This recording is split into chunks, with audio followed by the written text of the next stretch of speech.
Так, запись. Салам достор. Сіздер менің YouTube каналымдасыңар. Менің атым Шабдан Болотбеков және өзімнің ой пікірімменен сіздерменен бөлісемін. Сөйлескім келіп жатқан тема бұл азыр фокус болайын жақсылап. Так.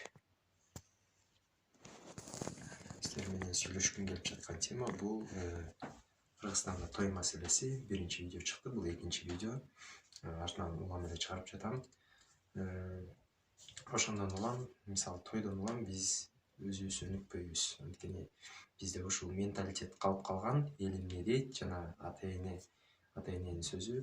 Ойлонуп көрсөк, башка өлкөлөрдө, Кыргызстандан тышкары, мисалы Америкада, Европада тойлорду мындай биздикиндей өткөрбөйт, биздикиндей ысырапчылык жок аларда. Алар максимум 50 кишини, 30 кишини чакырат, жакын туугандарын же досторунан ошентип эле өткөрүп коет. Анан кийин мисалы $2000 тиги кызга көйнөк алып, анан балаң тим эле ушундук бир асмандан түшкөн бир кийим менен кийинип, жалтырак жултурак жөн эле бир 6 сааттык понт үчүн, 6 сааттык нерсе үчүн ушунчалык кыйналып кереги жок деп ойлойм да. Анан кийин мисалы бул жакта Россияда иштеп жүргөн мекендештер көп, кыргыздар көп.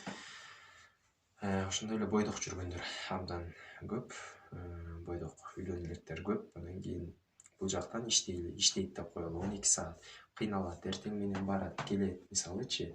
Анан кийин ар кандай кырдаал болот, суук, жамандык, жакшылык. Анан ушинтип акчаны топтойт, акчаны үйүнө салат.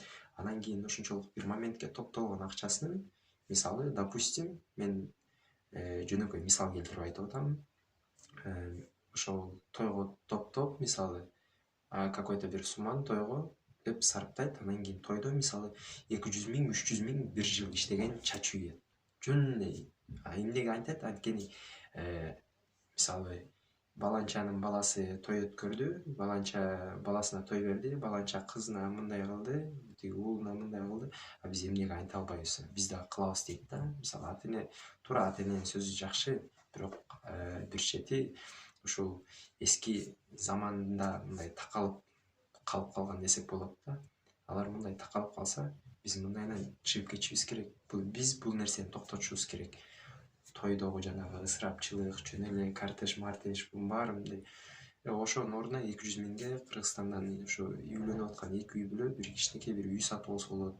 300-400 000гечи, мисалы, үстүнө да акча кошуп, мисалычы. Анан кийин эл эмне дейт, же тойдо анча-мынча адамдар жада калса билбей да калат кимдин тоюнда отурганын, эмне болуп жатканын. Айтпай эле коелу, канча киши барган, уже жок дегенде кыргыздын тоюна 200дөн көп да, ужечи 200дөн 600гө чейин киши. Анча-мынча жерлерде абдан көп адамдар болот.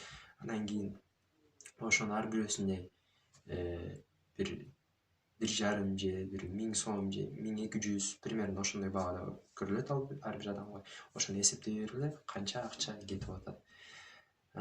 Мен жеке оюм, мен бул нерсеге каршымын. Той өткөрүп, той жанагындай ресторандарга ушуну кылууга. Жөнөкөй эле үйдөн эле конокко чакырып, кыз жактан, өзүң ата-эне жактан, жакын туугандарыңды, досторуңду чакырып, ошентип эле өткөрүп койсо болот деп ойлойм. Эл эмне дейт деген сөз бул бактылуу эле. Эл эмне дейт? Эл эчтеке дебейт. Эл десе дей берсин. Эл десе балким бир 2 саат дейт, же 3 саат дейт, же 2 күн дейт, бирдеке дейт. Андан ары адам деле унутуп коет ал нерсени. Ошон үчүн жашоо адамдардыкы, башка адамдардыкы эмес. Силердин жашоо силердин колуңарда. Ошон үчүн биз башка башка адам үчүн жашабашыбыз керек.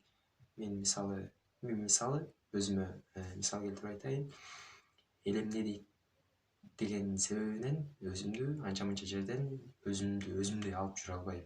Мен бир күнү мындай кылгым келет. Үстүмө классика кийинип, сонун кычырап классика кийинип, бутума кеда кийгим келет. Спортивный кеда. Еще капкара, үстүн капкара болуп, бутум ак болгусу келет. Ошондой кылып кийингим келет да. Бирок эл эмне дейт дегенден улам бул нерсе болгон эмес. Ошон үчүн бир күнү эми балким өзүбүздү жеңип бул нерсени кылабыз деп ойлойм. Ошон үчүн ушунчалык элементарный нерселер, эл эмне дейт деген нерсе көп нерседен токтотот. Анан кийин жакшы жана жаман жактары да бар. Анан кийин просто ошол чектен биз ашып кетпешибиз керек. эл десе дей берсин деп, мисалы жанагындай ар кандай нерсе болуп кетпей, там бир секталарга берилип кетпей, же жанагындай көгүш бөгүш би ушундай сыяктуу болуп кетпей, мисалы элдин оюна түкүрдүм дебейчи. Анан просто ал бөлөк нерсе, тойдун маселеси бөлөк. Биз кыргызчылыкта ушул нерсе абдан көп калыптанып калган элимдей. Ошон үчүн бул нерседен урматтуу достор, урматтуу туугандар, урматтуу ушул видеону көрүп жаткан адамдар, ушул нерседен такыр эле кутулушубуз керек. Бул нерсе бизди жакшылыкка алып барбайт.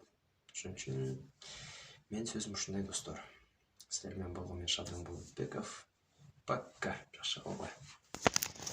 Кстати, видеону мен мындай самынга коюп тартып аттым күзгүдөн. Ушундай достор. Дагы кызыктуу видеолор чыгат буюрса. Ар кандай темада, ар кандай форматта. Бунун баары эксперимент катары тартылып жатат. Андыктан баарына пока.